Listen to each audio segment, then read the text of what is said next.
हर दूसरा बंदा मुझे ये पूछता है कि कनाडा में बिना पैसों के घर कैसे ले सकते हैं। आज का वीडियो उसका आंसर है। बिना 50,000 डाउन पेमेंट के, बिना कोई क्रेडिट कार्ड के, बिना कोई क्रेडिट स्कोर के अगर आप भी रियल स्टेट चालू करना चाहते हैं तो ये वीडियो आपके लिए हो सकती है। रियल स्टेट कनाडा में बहुत महंगा है। आप हर जगह सुनते हो, चाहे वो पेरेंट्स से हो, चाहे वो रियल्टर से हो, चाहे वो नेबर से हो, और चाहे वो जिसने घर ले रखा है उससे हो। बट कहानी ये है और ये फैक्ट है कि पावरफुल वेल्थ बिल्डिंग मशीन जो कि बन सकता है वो रियल स्टेट है कनाडा में। अगर आप हिस्ट्री देखोगे तो आपको पता चलेगा कि कितना ज़्यादा एप्रिसिएशन हुआ है कनाडा में रियल स्टेट स्पेसिफिकली। अगर आपको कोई घर मिलता है मान लो 5 लाख में या फिर 5.5 लाख में, 5 लाख लेके चलते हैं और आप उसको 6 में बेच देते हो या 5.5 में भी बेच देते हो तो आपका मोटा मोटा $50,000 क्लीन प्रॉफिट होता है। अब इतना जल्दी आप बोलोगे भाई कैसे हो सकता है? पॉसिबल है विद द राइट नॉलेज। आपको सिर्फ एक डील ढूंढनी है जो कि वर्थ है और वो नेगोशिएट कर सकते हो।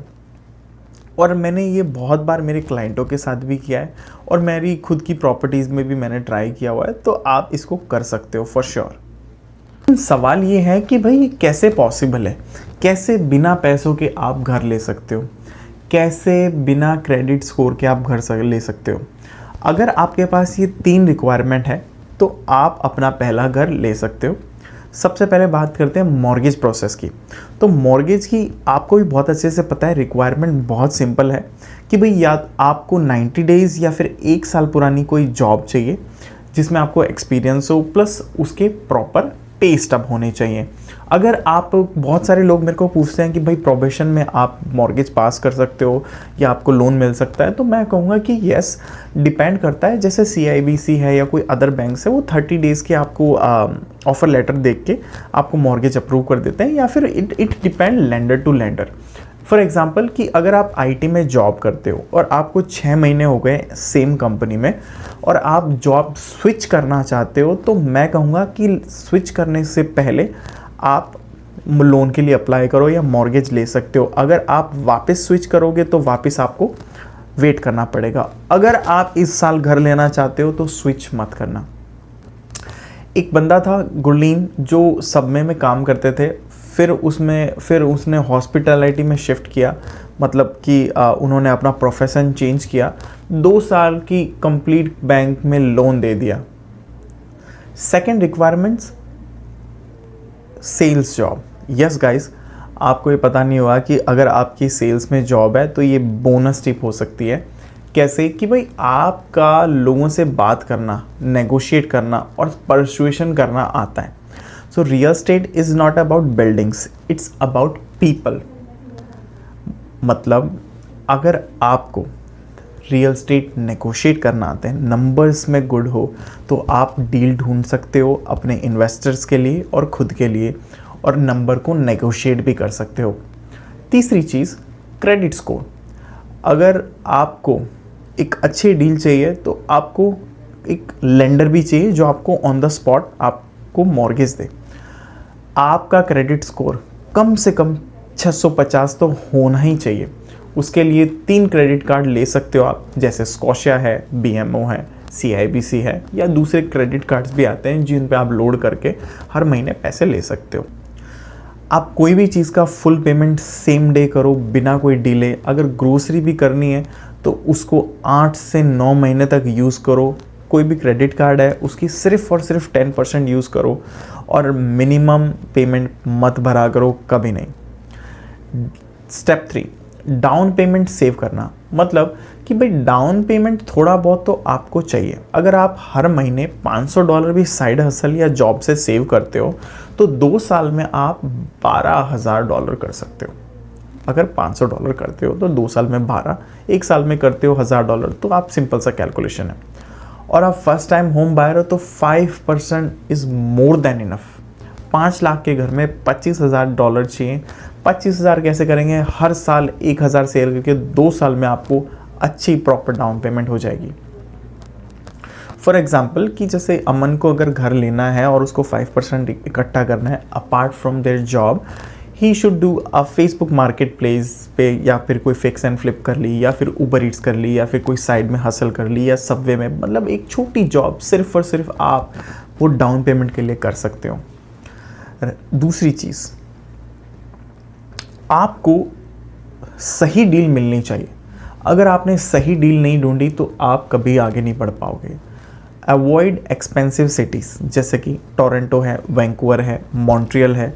भूल जाओ इसमें इन्वेस्टमेंट प्रॉपर्टी, इसमें कभी मत पड़ना, क्योंकि लैंड ट्रांसफ़र सिटी का अलग है, प्रोविंस का अलग है, इसमें फंस जाओगे। आपकी सिटी होनी चाहिए Brantford, KWC, Hamilton, Guelph, London, St Thomas, जहाँ प्रॉपर्टी के अभी भी आज तक भी 5 लाख से 8 लाख या 7 लाख के बीच में आपको अच्छा खासा डिटैच मिल जाता है, जिसका बेसमेंट आप रेंट कर सकते हो। तो pick the right number, not the look. मतलब बाहर से कैसी दिखती है भूल जाओ प्रॉपर्टी को, नंबर्स मेक सेंस करते हैं या नहीं, ये मैंने आपको बोला था। अगर आप में स्किल है तो आप सक्सेसफुल हो जाओगे। फर्स्ट हाउस आपका सपनों का नहीं होना चाहिए, डील्स के नंबर सपने के होने चाहिए। सिंपल सा कॉन्सेप्ट है। मेरे क्लाइंट नितेश ने 5.5 लाख, मतलब टू बी प्रिसाइज 5,80,000 में एक सेमी डिटैच लिया था बेसमेंट के साथ, जिसका बेसमेंट $1,600 रेंट आता था पर मंथ। ऊपर वो खुद रहते थे। सिंपल सा कॉस्ट है, सबको पता है। पर अगर आप सब कुछ देखोगे कि मॉर्गेज के साथ कॉस्टिंग, इंश्योरेंस, टैक्स, हाइड्रो सब मिला के उसका फिर भी 1500 से 1600 के बीच में से ही जाता था, जो कि वो पहले रेंट भरता था। प्रॉपर्टी का थंब रूल क्या है कि 100 हाउस देखो और एक चाहिए। तो मैंने उनके लिए 78 होम्स देखे थे जब उनको मैंने पहला घर दिलाया था ब्रैम्पटन में। सिंपल सा है, अगर आप 100 घर नहीं देख रहे तो आपको एक प्रॉपर्टी नहीं मिलेगी। तो जब भी आप अपने एजेंट के साथ, रियल्टर के साथ घर देखने जा रहे हो तो मेक श्योर करो कि आप उस घर जब घर देखने जा रहे हो तो उसमें आपको ऑलरेडी आस्किंग प्राइस ध्यान है ना। तो आप उसी वक्त रन करो नंबर्स कि भाई हमारी मॉर्गेज कितनी होगी, रेंटल इनकम कितनी आ सकती है, इंश्योरेंस कितना होता है, प्रॉपर्टी टैक्स कितना होता है, और जो आपके नंबर्स में फिट बैठे। इवन मंथली, मतलब मैं कहता हूँ कि आप बेसमेंट का रेंट भी कैलकुलेट कर लिया करो प्रॉपर्टी पे ऑफर रखने से पहले, तो आपको एग्जैक्टली पता चलेगा कि भाई हर महीने हमारी इतनी मॉर्गेज आती है। सिंपल सा फंडा है। हर प्रॉपर्टी में जाओ, आस्किंग प्राइस देखो और उसमें सारे नंबर्स डालो, आपको पर मंथ पता चल जाएगा। अगर कैश फ्लो है तो ठीक है, वरना पास। लास्ट चीज़ बताता हूँ मैं आपको, sacrifice now, enjoy later. Live in basement and rent the main floor.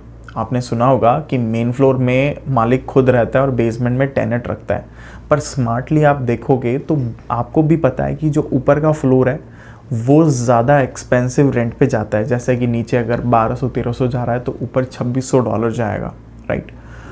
और अगर नीचे का दोगे तो आपको 1314 आएगा। पता है मेरे को कि भाई आप मालिक हो घर के, बट कुछ वक्त तक, जब तक उसमें इक्विटी नहीं बन जाए तब तक आप ऊपर रहो, ताकि आपकी पूरी की पूरी मॉर्गेज बाहर से निकल जाए। फर्स्ट हाउस में अगर आपका रेंट कवर होता है, अगर आपके एक्सपेंस कवर होते हैं और आपकी जेब से अगर कुछ बन नहीं रहा और सिर्फ 100 से 500 के बीच में जा रहा है, तो आपकी फाइनेंशियल फ्रीडम जर्नी स्टार्ट हो गई है तब से। और वो सिर्फ फर्स्ट प्रॉपर्टी है। 3 साल में 3 प्रॉपर्टी कैसे करोगे, इसकी एप्रिसिएशन होने के बाद इसमें से ही निकाल के और एग्जैक्टली सेम आप रिपीट करोगे। सिंपल सा फंडा है। हर प्रॉपर्टी ली, उसमें रहे 2 साल 3 साल, जब भी उसमें एप्रिसिएशन, इक्विटी बिल्डअप हुई, आप दूसरी प्रॉपर्टी में गए। ब्रदर और सिस्टर्स, अगर आप ये रोड मैप चाहते हो तो कमेंट करो नो मनी स्टार्ट, एंड मैं आपको फ्री PDF भेज दूंगा कि भाई आप ये स्टेप कैसे कर सकते हो। और सबसे बड़ी चीज़ है सेविंग्स। आप $100 पर डे करके बचाओगे तो भी 1 साल में बहुत ज़्यादा होते हैं, राइट। दूसरी चीज़, क्रेडिट कार्ड का ध्यान रखना। आपको क्रेडिट कार्ड को समझना पड़ेगा। अगर वो नहीं कर पाए तो आप कभी प्रॉपर्टी नहीं ले पाओगे। Thank you guys. लास्ट में जाते जाते एक चीज़ कहूँगा कि कर्म करो, फल की चिंता मत करो, रिजल्ट अपने आप आएगा। अगर आपने तैयारी आज से चालू की अपने घर लेने की, चाहे 100 से करो, चाहे 50 करो, अगर आप स्टूडेंट हैं तो 50 से करो, मतलब जो भी आपकी सिचुएशन है, पर करो। टाइम लग सकता है पर होगा ज़रूर। Thank you.